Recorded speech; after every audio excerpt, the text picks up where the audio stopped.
Hey fam, it's Pastor A. I want to share something with you that's been on my mind for quite some time.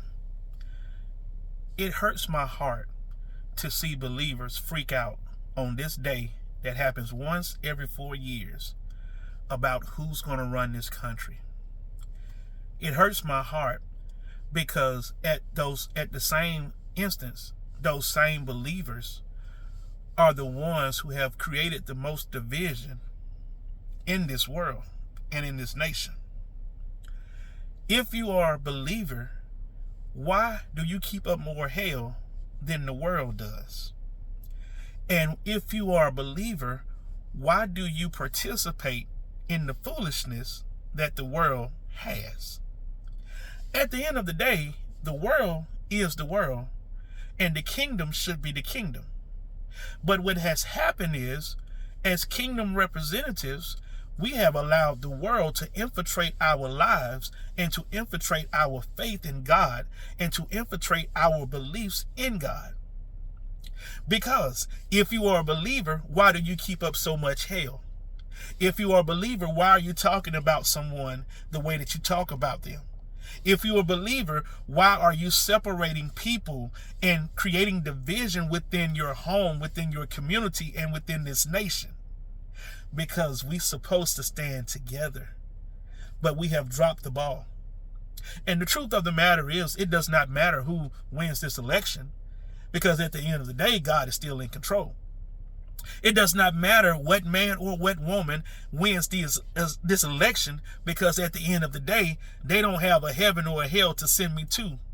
It doesn't matter because they did not wake me up this morning. They did not close me in my right mind. They did not give me the activity of my limbs. They did not give me life, health, and strength. They did not protect me. They did not provide for me. They did not keep me. They did not sustain me. At the end of the day, it does not matter who wins this election. But this election has shown the world the ignorance of people. This election has shown the world the ignorance of the world. This election has shown the truth of believers. Not every believer, not all believers, but some believers. It has exposed us to the point that you don't even look like you are a believer of the Most High God, because number one, you're freaking out about something that God is in control of. Number two, you're creating division within your own communities, and you're creating strife between individuals because of a man or a woman that's running for political office. The world is going to be the world, but when is the kingdom going to be the kingdom? When is the kingdom going to stand up and do what God has called us to do? When is the kingdom going to be proactive instead of reactive to situations that you don't have any control over? Don't pick today to start praying. Don't pick today to start believing. Don't pick today, especially if you're a believer and you've been a believer, don't pick today to try to change everything that you've been doing so far, because now you have, at the end of the day, you have shown your true colors. Yeah.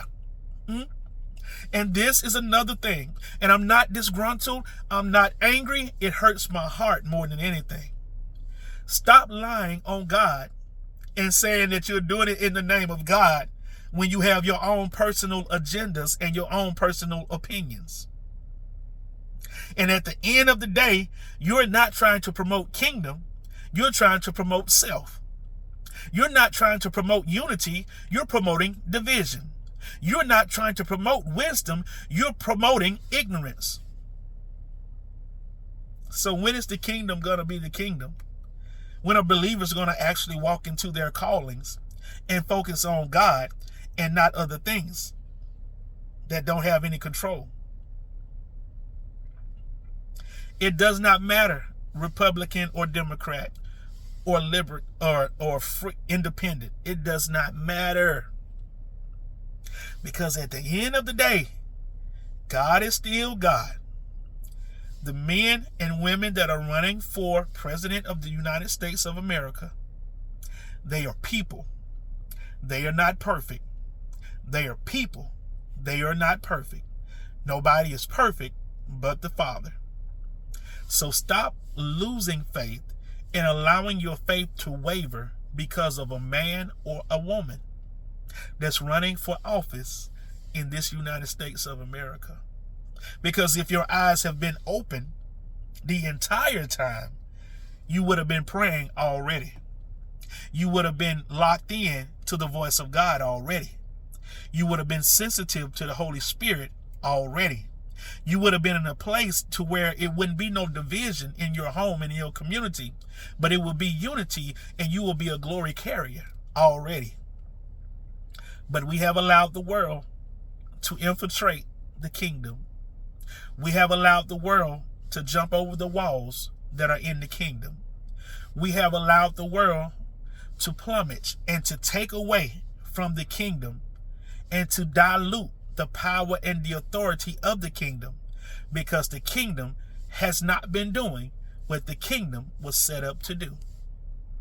At the end of the day, you're supposed to be a kingdom-minded person, a blood-bought believer of the Most High God, and you're supposed to have faith in God and not freak out at the first sign of trouble. And we know that all things work together for the good of them who love God and who are called according to his purpose. What the devil meant for evil, God already worked it out for your good. When the enemy comes in like a flood, God will lift the standard against him. No weapons formed against you shall be able to prosper. Faith is the substance of things hoped for, and it's the evidence of things not seen. The devil walks around like a roaring lion, seeking whom he may devour.